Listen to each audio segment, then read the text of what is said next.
So it's official. Things are beginning to cool down and or freeze, and there's all these videos everywhere of what you can start seed-wise in October.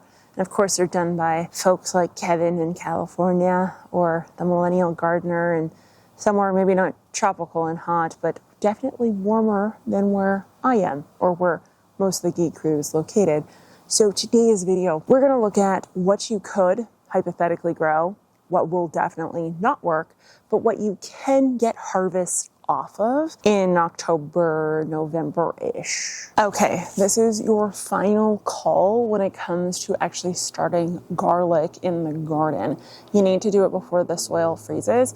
You're not going to get that little bit of growth that we discussed in one of our first garlic videos this year, but you will get the vernalization you need, which can be done in refrigerators or freezers, but it does not work nearly as well as it does just put it in the good old ground. So if you feel like you're behind, you're not. If you can still penetrate your soil, then get in there with your garlic cloves. Seriously. This is your last call. Okay, so this one is actually kind of interesting, and it's maybe experimental in the sense that it may or may not work, but the addition of tuber or roots, perennials, to your garden.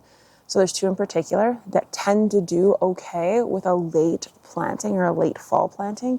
That is horseradish and walking onions. If we go this route, we just want to make sure we mulch the ground really well and or we utilize the snow as soon as it falls as an insulator. We don't necessarily need any sort of growth off of these before they get planted. I've done this with horseradish many a time, and horseradish tends to work really well when it comes to this. I would not recommend planting anything that is sacred to yourself and or is like some sort of family heirloom plant by any stretch of the imagination. But for these kind of cheaper ones that you can quite honestly just find in ditches here in Saskatchewan anyways, definitely something you may want to try out. Horseradish in particular works really well. And if you're thinking to yourself, when would I use horseradish, Ashley? Well, that's what makes me so spicy in my videos. Just kidding.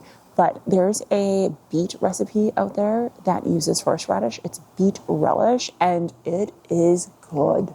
But you need horseradish to make it happen, so you'll want it in your life. Okay, so this is one that I feel like isn't discussed enough, and it's actually things that you need to plant when the ground is frozen and you get your first hard frost.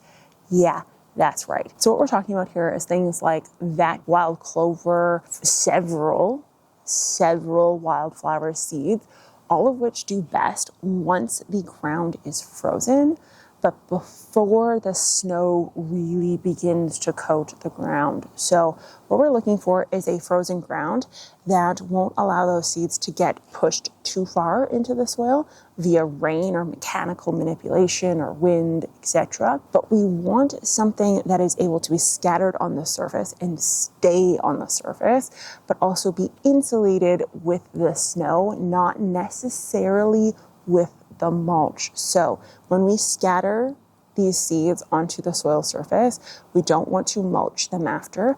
We actually just want to wait for the snow to hit, and then we want to pile the snow on top of that area, and it works really, really well. So if you want that whole clover kind of wild garden lawn look, literally wait for it to freeze solid and watch the miracles happen. It works way better than doing it right now or doing it in early spring. Trust me on this one. Okay, the next one is actually what you can grow indoors. And before you click off and say, yeah, no, just listen for a second.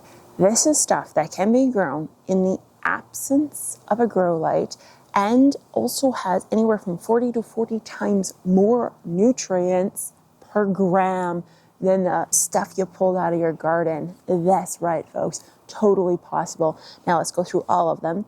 But first, let's talk about microgreens. Okay, so for me personally, I like to go the sprouts route, which is technically not what microgreens are. You can go the microgreens route, but I found sprouts to be way easier to deal with.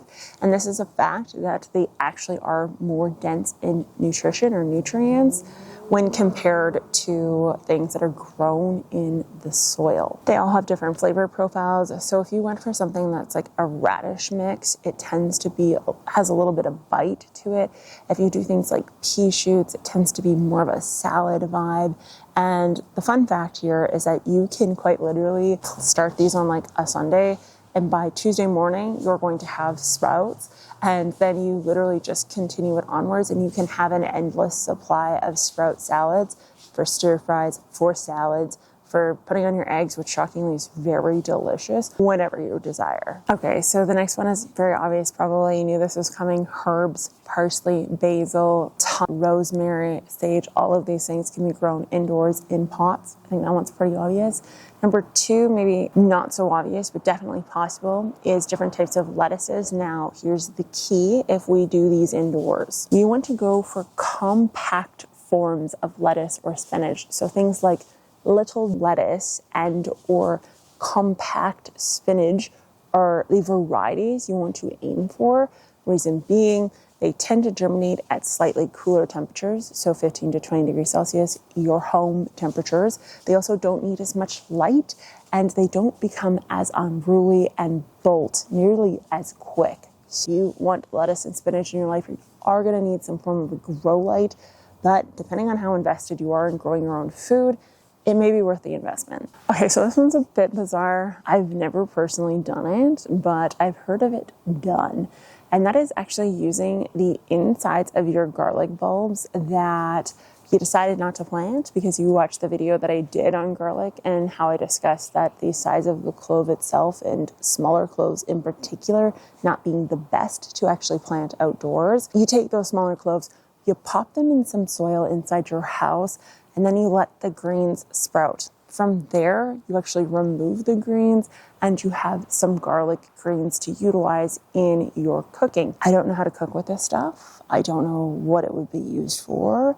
So do not ask me. Someone, Geek Crew, please, who knows how to cook, put it in the comments down below because I'm sure you guys have ideas. I don't, but it's a thing. It's a thing that people love and enjoy enormously. So Geek Crew, there you have it. All the different things you can realistically start now. The no B bull S-H-I-T version of this. You have to let me know in the comments down below if you're done gardening entirely, you're just over it, and you're not going to restart until next year, or if you still fell in love with gardening, you're still in love with gardening, the honeymoon phase is not over, and you truly do intend to cook into the winter, and you truly do intend to grow into those winter months, and why. I will talk to you guys next time.